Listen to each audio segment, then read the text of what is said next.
Good morning to all of you. Today we will discuss about derivatives of hydrocarbons. That is new chapter. So first we will discuss what is organic chemistry. So already we know that chemistry is a branch of science in which we studied about chemical property like melting point, boiling point, molecular formula, structure of compound, etc. So organic chemistry, the branch of chemistry means chemistry is divided into three parts: organic chemistry, inorganic chemistry, and physical chemistry. So this portion means derivative of hydrocarbons is a portion of organic chemistry. So first we will discuss about organic chemistry. So organic chemistry is a branch of chemistry which deals with organic compounds like carbon and its derivatives and compounds is known as organic chemistry. So in this sequence we will discuss hydrocarbons. First of all we will discuss hydrocarbons. So hydrocarbons means compound of hydrogen and carbon is known as hydrocarbons. So hydrocarbons देखेंगे नाम से ही clear है कि carbon और hydrogen से मिल करके जो भी हमारा कंपाउंड बना है उसी को हम नाम दे दिए hydrocarbon. So according to definition compounds that contain only carbon and hydrogen are known as hydrocarbon. Like example, methane, ethane, propane, propene, etc. Methane, like the molecular formula of methane is CH4, the molecular formula of ethane C2H6, etc. So methane, ethane, propane, propene, propyne. Further, hydrocarbons are classified in some parts like alkane, alkene, alkyne, and alkyl. So here we will discuss the alkane, alkene, alkyne, and alkyl. And according to nomenclature,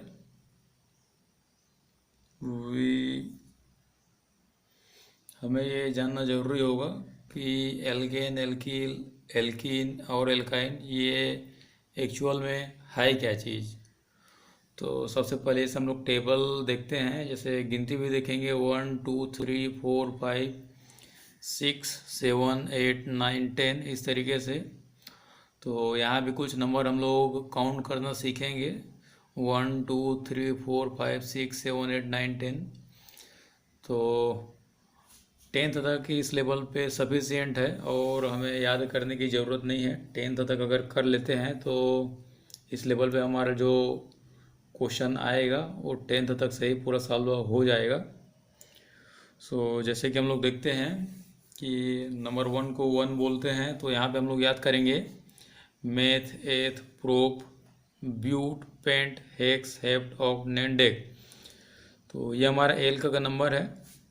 means कोई भी अगर नाम देखा जाए जैसे alkene को ही देखेंगे तो यहाँ पे हमें दो नाम मिलेगा. एक तो हमारा मिलेगा एल और दूसरा मिलेगा एन. तो यहाँ पे हमारा जो एल का होगा इसको बोलेंगे हम लोग रूट नेम या पेरेंट चेन. ये हो जाएगा हमारा रूट नेम. और दूसरा जो एन आ रहा है ये हो जाएगा हमारा सफिक्स. सेम सब में देखेंगे एल का हमारा पेरेंट चेन है, पेरेंट नेम है, रूट नेम है. Parent chain, parent name, root name तीनों का मतलब वही है. Which decide the number of carbon atoms in the molecule and in decide the functional group in the compound. Functional group जैसे कि यहाँ पे देखेंगे सफिक्स को डिसाइड करेगा कि कंपाउंड में हमें सफिक्स के फॉर्म में एन लगाना है, इन लगाना है, या आइन लगाना है, या फिर वाई एल लगाना है. तो depends on the number of hydrogen atoms in the compounds. So देखेंगे यहाँ पे कि किसी भी नाम में जाएंगे तो 3 पार्ट मिलेगा.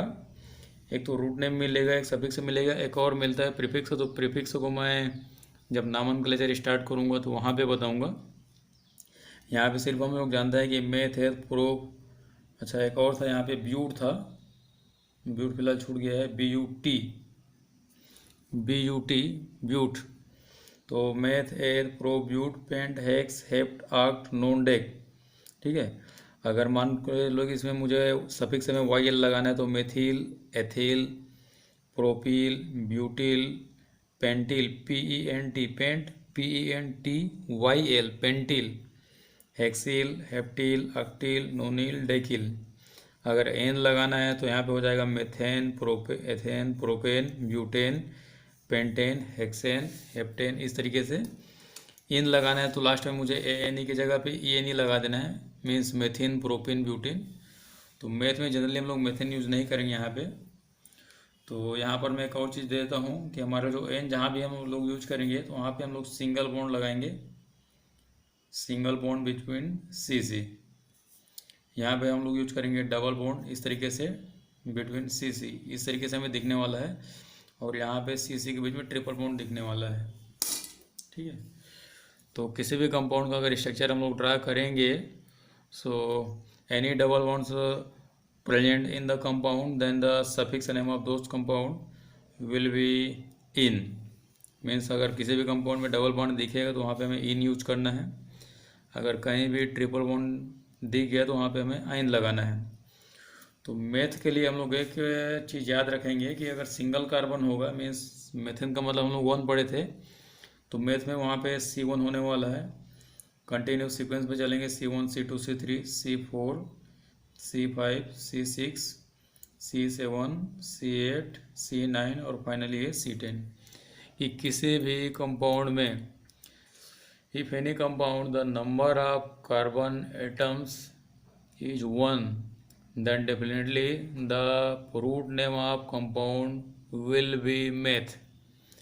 If the compounds contain the 3 carbon atoms in the compound in its structure, then definitely this compound of name will be proof। अगर मान लो किसी कंपाउंड में कार्बन का नंबर 5 दिखता है हमें कि यहाँ पे 5 कार्बन प्रेजेंट है, तो हम लोग पहला टारगेट लेंगे कि उसका रूट नेम में क्या जाएगा, पेंट आने वाला है। 5 कार्बन है मतलब पेंट होगा। ठीक है। उसके बाद देखेंगे कि 5 कार्बन है, ठीक है। अब स्ट्रक्चर बनाए, पता चला कि सभी कार्बन कार्बन के बीच में सिंगल बॉन्ड है, तो यहाँ पे अगर 5 कार्बन है तो पेंट लगेगा। उसके बाद हमें एन लगा देना है, पेंटेन। सेम अगर कहीं भी डबल बॉन्ड दिखा तो इन लगा देना है, पेंटीन, और या फिर पेंटाइन लगाना है। तो यहाँ पे मैं देखूंगा कि स्ट्रक्चर हमारा दिया है, फार्मूला भी दिया है यहाँ पे कि हाइड्रोजन का नंबर कैसे होगा उसको एडजस्ट करना है। तो इस फार्मूला के यूज से हम लोग एडजस्ट कर सकते हैं। तो YL मैं कब लगाऊंगा, जब CnH2n+1 होगा। तो Cn करने का मतलब है कि n represent the number of carbon atoms and here the number of H will be 2n+1, means double the number of carbon atoms +1। अगर n देखेंगे तो यहाँ पे कार्बन जितना रहेगा हाइड्रोजन का डबल रहेगा, मीन्स कार्बन जितना रहेगा उसका डबल हाइड्रोजन। ठीक है। डबल मतलब उसके डबल से 2 प्लस ज़्यादा है। अगर मान लो यहाँ पे कार्बन 1 है तो ये 2 × 1 + 2 ये हो जाएगा, कितना हो जाएगा, 3 हो जाएगा। नहीं 1 है तो ये 2 2 2 4 हो जाएगा। ठीक है। डबल से 2 ज़्यादा। मान लो यहाँ पे कार्बन नंबर अगर 2 हुआ तो यहाँ पे रखेंगे, यहाँ से मैं समझा देता हूँ कि मान लो मुझे एन निकालना है, एन। ठीक है। तो यहाँ पे मैं देखूँगा कि मेरा मान के लो C3 है, तो इस फार्मूला के अकॉर्डिंग मेरा फार्मूला है CnH2n+2। तो Cn की जगह पे कितना होगा, 3। H 2 की जगह पे 2 रहेगा, इंटू n की जगह पे कितना है हमारा 3 +2। तो फाइनली क्या हो जाएगा, C3H 2 3 या 6 +2, तो ये हो जाएगा फाइनली C3H8। इस तरीके से हमारा स्ट्रक्चर होने वाला है। तो अगर इसी को मैं इन में करूं तो इन के लिए हमारा फार्मूला होता है CnH2n। ठीक है। तो Cn के जगह पे कितना है, 3, H के H, यहाँ पे 2 × 3, ये हो जाएगा finally the number of carbon atoms is 3 but the number of hydrogen will be 3 2 जा 6।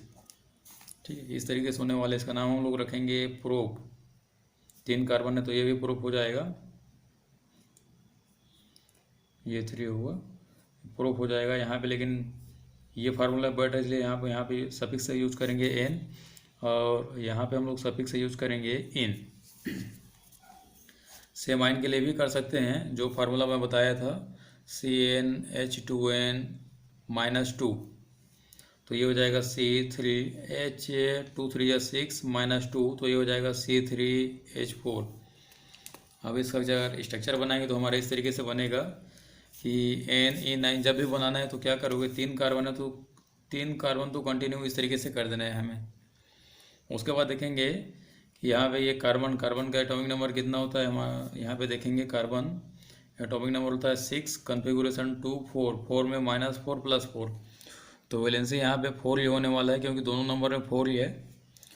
तो 4 वैलेंसी कहने का मतलब है कि कार्बन कैन मेक 4 बॉन्ड्स, ठीक है, कि यहाँ पे सिर्फ 4 बॉन्ड बना सकता है। तो यहाँ पे देखेंगे कि ये लास्ट वाला जो कार्बन है एक ही बॉन्ड बनाया, तो 3 खाली है इसका, ठीक है, तो 3 हाइड्रोजन हम लोग इसको दे देंगे इस तरीके से। हमारे पास टोटल कितने हैं 8। इसके लिए एन के लिए ये वाला मैं स्ट्रक्चर बना रहा हूँ कि मैं सिंगल बॉन्ड दे दिया है एन के लिए। अब यहाँ पे देखा कि 3 कार्बन है, 3 कंटिन्यू में लिनियरली कर दिया। उसके बाद here the number of hydrogen is 8, so hydrogens are distributed like this. Here 3 hydrogens are attached with C1 carbon, means first carbon. Here again 3 hydrogens are attached with C3 carbon, and this carbon में देखेंगे कि यहाँ में valency 2 complete है, 2 और बच रहा है तो हमें ऊपर नीचे दे देना है। इस तरीके से देखेंगे कि हाइड्रोजन को हमें ऐसे ही व्यवस्था करना, मतलब ऐसे ही अरेंज करना है। 1 2 3 4 5 6 7 8, इस तरीके से 8 कंप्लीट है। अब प्रोपेन के केस में जाएंगे तो C C C। अब यहाँ पे मैं बोल चुका हूँ पहले से, ठीक है, यहाँ पे C C इन जब भी लगाएंगे हमें C C के बीच डबल बॉन्ड रखना है, ठीक, तो एक डबल बॉन्ड रखना है हमें, तो हम एक डबल बॉन्ड यहाँ पे रख दिए, चाहे कहीं भी रखो, यहाँ पे रखो या फिर यहाँ पे, मतलब वही है। ये वाला कार्बन कितना बॉन्ड बना चुका है, ये 2 बॉन्ड कंप्लीट कर चुका है, तो और कितना बचा 2, तो इस तरीके से हमें 2 दे देना है। ये कार्बन कितना बना चुका है 1 2 3, 3 बॉन्ड बना चुका है, तो इसको और कितना चाहिए 1, इसको कितना चाहिए 3, इस तरीके से ये बनेगा। तो यहाँ पे देखेंगे 1 2 3 4 5 6, तो ये फार्मूला में हमारा फिट बैठ रहा है। अगला देखेंगे हमारा, जैसे आयन के देखेंगे तो C C C इस तरीके से होने वाला है। किसी एक में ट्रिपल बॉन्ड कर दो, तो यहाँ पे हमें कितना चाहिए 1 हाइड्रोजन, यहाँ पे कितना चाहिए 3 हाइड्रोजन, और बीच वाले का कोटा कंप्लीट है 1 2 3 और ये 4, तो इस तरीके से स्ट्रक्चर बनने वाला है। अब बात रही हमारी एल्किल की, ठीक है, अगर मैं एल्किल बनाना चाहूँ, एल्किल मतलब प्रोपिल बनाएंगे फिलहाल यहाँ पे प्रोपिल, तो यहाँ पे पूरा सिंगल बॉन्ड ही रहेगा, बस कहीं पे एक बॉन्ड जो है हमें कम करके दिखाना है। तो एल्किल का फार्मूला क्या हो जाएगा, यहाँ पे फिलहाल प्रोपिल के केस में C3H7, डबल से एक ज़्यादा, 2 नहीं रहेगा, तो यहाँ पे 3 कार्बन 3 हाइड्रोजन दे देंगे, यहाँ भी 2 दे देंगे, यहाँ पर 2 देंगे, एक खाली रहेगा ये वाला, ताकि सामने कोई भी अगर ग्रुप आता है तो यहाँ पे अटैच हो इस तरीके से। और generally alkyl groups are represented by R, इसी को बोलते हैं alkyl group. Alkyl group like methyl ethyl methyl eth ethyl propyl butyl, इस तरीके से एल्किल का नाम वहाँ पे होने वाला है। तो यहाँ पे देखेंगे हम अगर फार्मूला बनाना चाहेंगे तो मेथ का तो इल बना देंगे, CH3 बनेगा, यहाँ से एक बॉन्ड यहाँ पे खाली रहेगा जो इसको हम लोग इस तरीके से शो कर देंगे। मेथिन का हो जाएगा यहाँ पे CH4। अब यहाँ पे मेथिन तो बनेगा नहीं क्योंकि यहाँ सिंगल कार्बन है, तो ये हम लोग नील कर देंगे। एथेन में जाएंगे तो यहाँ पे हमारा फार्मूला आ जाएगा C2H, है तो ये डबल से एक ज़्यादा, यहाँ पे आ जाएगा C2H6, और ये हो जाएगा हमारा C2H4, और ये हो जाएगा C2H2, इस तरीके से। तो बाकी सबका भी इस तरीके से कार्बन का नंबर, हाइड्रोजन का नंबर अरेंज कर लेंगे, ठीक है। उसके बाद स्ट्रक्चर्स ऑफ हाइड्रोकार्बन्स, तो अगला स्टार्ट करेंगे हम लोग स्ट्रक्चर्स ऑफ हाइड्रोकार्बन्स, ठीक है। तो स्ट्रक्चर हम लोग कई तरीके से बना सकते हैं, लाइक अगर हम लोग सिर्फ समझने के लिए बनाना चाहेंगे तो हम लोग क्या करेंगे कि एक नॉर्मल कंपाउंड में पेंट लेता हूँ, ठीक है, इसमें एन लगा देता हूँ प्रीफिक्स, प्रीफिक्स बोलता हूँ सफिक्स। ठीक है, तो पेंट का मतलब 5 होता है, तो 5 कार्बन हमें कंटिन्यू कर देना है, 2 3 4 5। ठीक है, अब यहाँ पे दिया है ए एन ई मतलब होता है सिंगल बॉन्ड, तो हम सिंगल बॉन्ड दे दिए। तो अब देखेंगे कि इसका फार्मूला क्या रखे हम लोग, कि कार्बन जितना रहेगा उसके डबल से 2 ज़्यादा हाइड्रोजन होने वाला है। तो यहाँ पे हो जाएगा सी, एन का वैल्यू कितना है 5, CH2 × 5 + 2। तो finally the formula will be C5H, 5 2 10, 10 + 2 12, ये होने वाला है। ठीक, तो सिंगल बॉन्ड में कोई दिक्कत नहीं है, सब में वैलेंसी को हाइड्रोजन से कंप्लीट कर दो। बीच में जो भी कार्बन रहेगा, जैसे ये आ गया, राइट लेफ्ट दोनों साइड कार्बन है, इसके राइट लेफ्ट में भी कार्बन है, इसके में भी दोनों साइड कार्बन है। तो बीच वाले का जब भी देखेंगे हमेशा 2 ही हाइड्रोजन देना पड़ेगा अगर सिंगल बॉन्ड बना है तो। ये हमारा कार्बन है, इधर भी कार्बन है, इधर भी कार्बन है, मतलब दोनों तरफ एक एक बॉन्ड बना चुका है, तो इसका सिर्फ 2 ही वैलेंसी खाली है, ऊपर और नीचे। ठीक है, तो बीच वाले सभी में सेम हाल होगा, सेम सिचुएशन होगा सब कार्बन में। लास्ट का जब भी देखेंगे कि लास्ट वाला कार्बन अगर सिंगल बॉन्ड बनाया है सी के साथ, तो कंफर्म है कि वहाँ पे 3 हाइड्रोजन हमें देना पड़ेगा। अगर ये हाइड्रोजन मैं यहाँ से हटाऊँगा तो यहाँ पे डबल बॉन्ड होने के चांस है, तो जैसे डबल बॉन्ड होगा यहाँ से भी हाइड्रोजन हट जाएगा, यहाँ से भी डबल में कन्वर्ट हो जाएगा, इस तरीके से। तो यहाँ पे देखेंगे कि पेंटेन हम लोग बनाए हैं, इसको हम लोग, ये हम लोग स्ट्रक्चरल फार्मूला है। ठीक है, अगर मैं कंडेंस्ड फार्मूला बनाऊंगा, इसको मैं लिख देता हूँ स्ट्रक्चरल फार्मूला, स्ट्रक्चरल फार्मूला। अगर मैं इसी को कंडेंस फार्मूला बनाना चाहूँ, कंडेंस्ड फार्मूला, तब यहाँ पे मैं क्या करूँगा कि ये सी है, 3 हाइड्रोजन जुड़ा है, तो उसको मैं ऐसे शो करूँगा H3C, सिंगल बॉन्ड। ये CH2 है, तो उसको मैं लिखूँगा CH2, again CH2, again CH2, again CH2, 1 2 3 4, अच्छा अगेन CH3। ठीक है, CH3 first and last carbon will be CH3 if the carbon form single bond with other carbon. And बीच वाला देखेंगे कि बीच वाला जो भी कार्बन हमारा रहेगा हमेशा CH2 के फॉर्म में ही रहेगा, अगर ये आगे और पीछे दोनों तरफ सिंगल सिंगल बॉन्ड बनाया है तो। ठीक है, तो ये था हमारा स्ट्रक्चर। अब देखेंगे कि इसी स्ट्रक्चर के बेस पे कि हमारा simple nomenclature means IUPAC nomenclature होता है, IUPAC, IUPAC भी बोल देते हैं इसको, नॉमेनक्लेचर। ठीक है, तो IUPAC नॉमेनक्लेचर में हम लोग क्या करेंगे कि मान के चलो हमें दे दिया इस तरीके से फार्मूला कि C3H8 ऐसा करके दे दिया, या मान के चलो इसको ले चुके हैं तो ये ले लेते हैं C4H10, इस तरीके से दिया है, बोला जा रहा है इसका नाम क्या है। तो हम लोग क्या करेंगे, 4 कार्बन है, कंटिन्यू कर देंगे 1 2 3 4 5। पहले तो फार्मूला पे लगा लिख देंगे कि हमारा एन वाले फार्मूले पे बैठेगा। ठीक है, कि हाइड्रोजन कार्बन का नंबर कितना है 4, हाइड्रोजन कितना है 10, तो हम लोग बोलेंगे कि डबल से 2 ज़्यादा है हाइड्रोजन, तो कंफर्म है कि डबल से जब 2 हाइड्रोजन ज़्यादा था हम वहाँ पे एन यूज कर रहे थे। ठीक है, तो यहाँ पे सिंगल बॉन्ड इस तरीके से बना देंगे। ठीक है, अब बाकी हाइड्रोजन का जैसा है वैसा रख देंगे, H2 H2 H2, और यहाँ पे फाइनली हो जाएगा H3। ठीक, अगर मान लो मुझे इस तरीके से दिया फार्मूला में कि H3C CH2 CH2 CH2 CH2 CH2 CH3। ठीक, अब यहाँ पे देखेंगे कि तो नॉमेनक्लेचर कर दिया, तो क्या करेंगे, सबसे पहले हम लोग रूट नेम फाइंड करेंगे कि एक जो हम लोग नेम लिखते हैं उसमें एक तो होता है हमारा एक पेरेंट नेम और दूसरा होता है सफिक्स। ठीक है, तो सफिक्स में तो एन इन आइन लगता है, YL जनरली फिलहाल अभी यहाँ पे नहीं आने वाला है।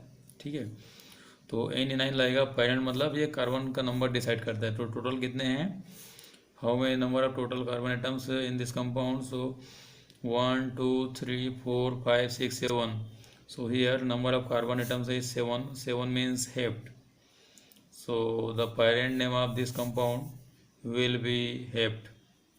ठीक है, अब suffix ene, in and yne, ठीक है, ये सब यूज होगा, लेकिन ये डिपेंड करता है कि यहाँ पे सिंगल बॉन्ड है, डबल बॉन्ड है, ट्रिपल बॉन्ड है। तो देखेंगे कि यहाँ पे कंफर्म की सिंगल बॉन्ड है, तो हम लोग यहाँ पे यूज करेंगे एन, तो ये हमारा नाम हो गया है हेप्टेन। ठीक है, तो ये पहला था। दूसरा देखेंगे हम लोग कि ये हमारा है, जैसे कि दे दिया, ये एक बॉन्ड लाइन स्ट्रक्चर भी होता है हमारे यहाँ पे। ठीक है, एक बॉन्ड लाइन स्ट्रक्चर भी होता है, बॉन्ड लाइन स्ट्रक्चर। तो बॉन्ड लाइन स्ट्रक्चर में क्या करेंगे, हमें इसको थोड़ा जिग जग कर देना है। 1 2 3 4 5 6 7, इसको इस तरीके से बनाऊंगा। ये 1 है, 2 3 4 5 6 7, इस तरीके से बनाना है। तो ये वाला हो जाएगा हमारा नंबर 1 2 3 4 5 6 7, इस तरीके से। ठीक है, तो अब यहाँ पे देखेंगे, मान के लो यहाँ पे कार्बन है। ठीक है, अब ये सिंगल बॉन्ड बनाया है, इस कार्बन के साथ सिंगल बॉन्ड है ये, तो कंफर्म है कि 3 हाइड्रोजन इसके पास है, क्योंकि 3 हाइड्रोजन ही देना पड़ेगा इसका वैलेंसी कंप्लीट करने के लिए। इस वाले कार्बन के पास भी CH3 होगा, इसके पास 2 हाइड्रोजन, बीच वाले के पास 2 हाइड्रोजन, सबके पास। ठीक है, तो ये भी हो गया CH3 CH2 CH2 CH2 CH2 CH2 CH3, इस तरीके से ये बन जाता है। ठीक, तो मान के लो कि ये वाला हमारा दे दिया, नाम क्या है। ठीक है, तो देखेंगे यहाँ पे 3 कार्बन दिखेगा, एक तो इधर होगा, ये लास्ट और स्टार्टिंग में, और एक बीच में होगा। सिंगल बॉन्ड है तो हार्डवेयर लगाने की जरूरत नहीं, 3 कार्बन है मतलब यहाँ पे लिख देंगे हम लोग प्रो। सिंगल बॉन्ड है मतलब हम लोग यूज करेंगे इन। अगर मान लो ये दे दिया, ठीक, तो यहाँ पे 2 कार्बन है, 1 2, 2 कार्बन है तो यहाँ पे हो जाएगा एच, सिंगल बॉन्ड है तो हो जाएगा हमारा एन। ठीक, अगर मान लो ये दे दिया इक्वल टू, ठीक है, तो यहाँ पे भी डबल का 2 कार्बन ही होगा, 2 कार्बन है इसलिए नाम हो जाएगा एथ, डबल बॉन्ड है इसलिए नाम हो जाएगा इन। ठीक है, अब 3 कार्बन में मान के लो कि हमें कुछ इस तरीके का कंपाउंड दे दिया, तो हम लोग क्या करेंगे, साइक्लिक है इसलिए हम लोग सबसे पहले लिखेंगे साइक्लो। चाहे कितना भी कार्बन रहे, साइक्लिक फॉर्म में रहेगा तो हम लोग लिख देंगे साइक्लो। अब यहाँ पे देखेंगे single bond single bond single bond, 3 carbon दिख रहा है यहाँ पे 1 2 3, तो यहाँ पे यूज करेंगे प्रो। सिंगल बॉन्ड है तो हम लोग यहाँ पे यूज करेंगे एन, इस तरीके से नाम यहाँ पे होगा। उसके बाद देखेंगे हम लोग कि यहाँ पे हमारा कुछ फंक्शनल ग्रुप होगा। ठीक है, फंक्शनल ग्रुप होगा नामनक्लेचर करने के लिए, तो यहाँ पे मैं एक फंक्शनल ग्रुप लिखता हूँ।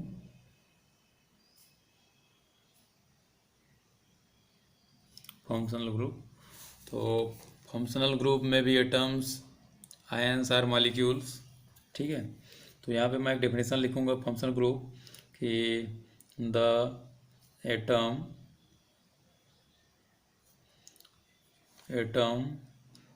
और मॉलिक्यूल और आयन, जनरली आयन नहीं बोलेंगे, एटम और molecule that decide the chemical property of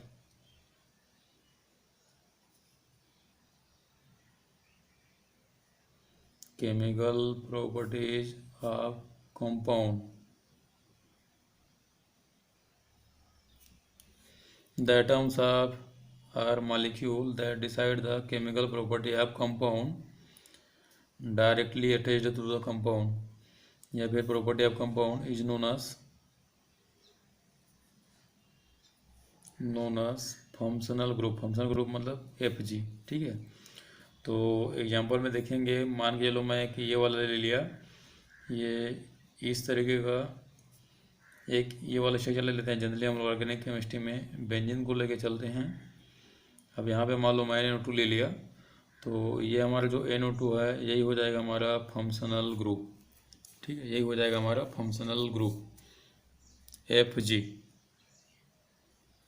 ठीक है, कहने का मतलब ये है कि मान के चलो कि अब मैं इसके साथ अगर कुछ रिएक्शन करवाने जा रहा हूँ NO2, अब यहाँ पे अगला आने वाला है, मान के चलो कि मैं इसका रिएक्शन करा दिया Cl से Cl2 से।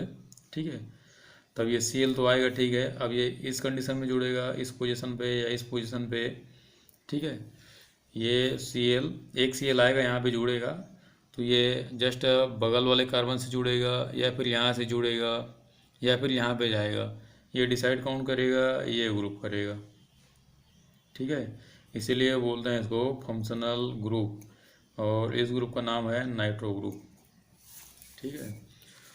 तो अगर मान के लो सेम कंडीशन कि यहाँ पर मैं दूसरा का स्ट्रक्चर लेता हूँ, ये वाला, अब यहाँ पे मैं Cl जोड़ दिया, तो यहाँ पे Cl डिसाइड करेगा कि फर्दर जो NO2 है, ये अगर रिंग में आके अटैच होना चाहता है तो कौन से साइड पे अटैच होगा, ये डिसाइड करेगा हमारा ये क्लोरीन एटम, ठीक।